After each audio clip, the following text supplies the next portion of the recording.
Hi and welcome. My name is Stephen. I am the Territory Manager for Tmuz family here in Australia, UK and New Zealand. And we are very lucky today to have Dr. Mor, the Medical Director of California Centre for Reproductive Health. Dr. Mor, thank you so much for joining us today. I thought we'd start with a bit of an easy one, and maybe you can share with us a bit of your background in the IVF and surrogacy world. So I've been practicing assisted reproductive techniques in the United States now since 2001, so over 20 years. I am running my own clinic, surgical center, and IVF embryology lab in Los Angeles, and have been doing so on my own since 2008. We are a full-service IVF center providing all services from in vitro fertilization to gestational surrogacy and egg donation, and of course some more conservative treatments that we also offer patients, like inseminations.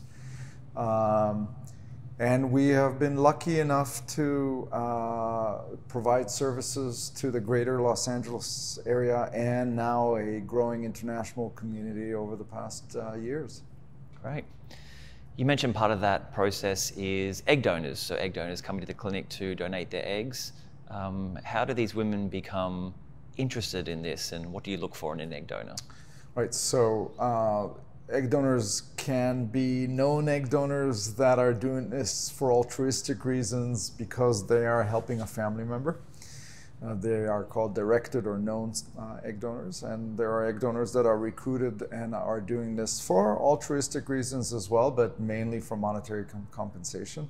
Donors are screened carefully for medical issues that might impact the procedures itself, the IVF process itself, but more importantly, medical issues that might arise in an offspring from those egg donors. So very stringent screening process for egg donors before they are accepted into the program.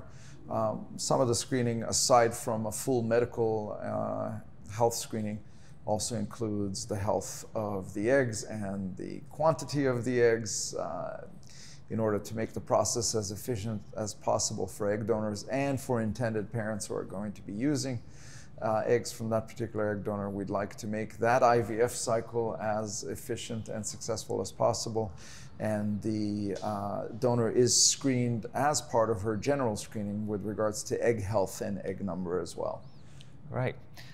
And what about the other side of the coin, the surrogates? What do you look for in an ideal surrogate? We're looking for an ideal mom. We're looking for someone that cared for her own pregnancies the same way she'll care for a pregnancy she's carrying for an intended parent. And that means we're looking for a surrogate that, of course, is taking care of herself, is medically fit, and doesn't have a past obstetrical history or issues in her general health that may impact the outcome of a successful surrogacy cycle. We're looking for compliance. We're looking for people that care. We look for people that understand how much is resting on their shoulders when they're carrying somebody else's child. And we're looking for people that understand the big picture and want a good outcome for the intended parents. And that's more on the personality part, social environment, and so on of the surrogate, which I think is extremely important. Aside from that, there's the medical and obstetrical screening that the surrogates go through. When sometimes an intended parent might choose a clinic, one of the big questions they'll ask is success rates. Can you provide any commentary around how your clinic is doing in that area? Yeah, success rates are fantastic. After proper screening of an egg donor, proper screening of the surrogate, if a surrogate is involved, and of course the sperm source, success rates generally will be on the order of 70 to 75% per embryo transfer, which is quite high, which means close to 3 out of 4 embryo transfers of embryos conceived from a donor egg will be successful. For intended parents who are maybe deciding between different destinations, what is something that might stand out as an advantage of picking the USA as a destination for surrogacy? I think success rates is one key element of why the U.S. is at the forefront. We are at the forefront in terms of the medical care that we give, implementation of new techniques, innovations in the IVF lab, innovations with how we prepare the uterus for implantation, innovations with how we stimulate the ovaries of egg donors. It's a combined approach. In the US, we are facing quite a bit of competition. Also, it just drives us to excel constantly and stay on the cutting edge. One of the things that I think makes the US super unique is that surrogacy done in the US, at least at our center, is done in a way to facilitate interaction between intended parents and the gestational surrogate. We firmly believe that that intimate contact, interaction between intended parents and their surrogate is the key to a successful outcome. We encourage that interaction, and we've seen cases where that interaction was lapsing or lacking, and outcomes were less desirable. And so that may be unique to the United States to some extent, because in terms of what control the intended parent has over their pregnancy, which is what it is, that control can be exercised really well in the United States. Absolutely. It's definitely one of the things that we say to our intended parents. If a relationship or that communication with your surrogate is quite important, the USA definitely offers that as an option. For those that may be concerned about recent changes in the legal landscape, how is the state of California handling that? Well, to be clear, there had been only one state that was temporarily affected by the reversal of Roe versus Wade. That was Alabama. Within several weeks of that decision, the decision was reversed in the Alabama Supreme Court. The sentiment in general, in terms of legislation and the bureaucracy that controls what we do, has been pro-IVF overall in the United States. There have not been, to my knowledge, cases where IVF was prohibited, where frozen embryo transfers were prohibited, where embryos were safeguarded as human beings and not allowed to be transferred or discarded, for that matter. Certainly in California, which is an ultra-liberal state where we practice, there has never been any issue with regards to the legislation against in vitro fertilization. Great. What are some common challenges or delays that some intended parents may see during the IVF process? The importance for intended parents starting this process is to have an understanding of what a unique, multifaceted approach we implement in order to have a successful outcome. And that has to do with screening for surrogates, screening for egg donors, screening for the intended parents. And screening is this fancy word for let's check out to make sure everything is okay, but what if something is not okay, right? So what if something is diagnosed in a surrogate that could be surgically corrected, for instance, and not disqualify her from being used as a surrogate, but may incur delays. So the frustrating things that we encounter, and I think many intended parents encounter, is that these delays are necessary, and in the big picture they probably matter very little, but the delays are delaying the dream that the couple has to having a child. And every small delay becomes a big delay emotionally and physically and sometimes financially. So the delays, as far as we're concerned, as we orchestrate this treatment as an IVF center, are necessary delays, because every delay, and this is important for intended parent to understand, is implemented because we want to safeguard that future pregnancy. We want to ensure that we're going to have a healthy pregnancy. We want to make sure that we optimize all conditions moving into that process. And so a delay is rarely going to be a delay that goes against that intent. It's always going to be pro-baby delay.